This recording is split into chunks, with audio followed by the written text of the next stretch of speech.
Jaksa Penuntut Umum, JPU, pada Kejaksaan Agung, Kejagung, RI menyebutkan bahwa Harvey Muiz membelikan 88 tas bermerek untuk istrinya yang juga seorang aktris, Sandra Dewi. Hal ini terungkap dalam surat dakwaan perkara pengelolaan tata niaga komoditas timah di wilayah izin usaha pertambangan, IUP, di PT Timah Tbk tahun 2015 hingga 2022.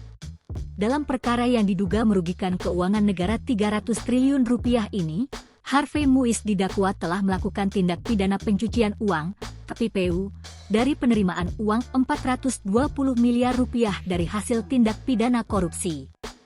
Mentransfer ke rekening pemilik online shop Snow Celine Luxury untuk pembelian tas-tas branded Sandra Dewi, kata jaksa dalam sidang di Pengadilan Tindak Pidana Korupsi, Tipikor, pada Pengadilan Negeri, PN, Jakarta Pusat, Rabu, 14 Agustus 2024. Dalam surat dakwaan, dipaparkan detail 88 tas mewah Sandra Dewi dengan merek Louis Vuitton, Hermes, Chanel, Dior, Fendi, Gucci, Celine, Loewe dan Balenciaga.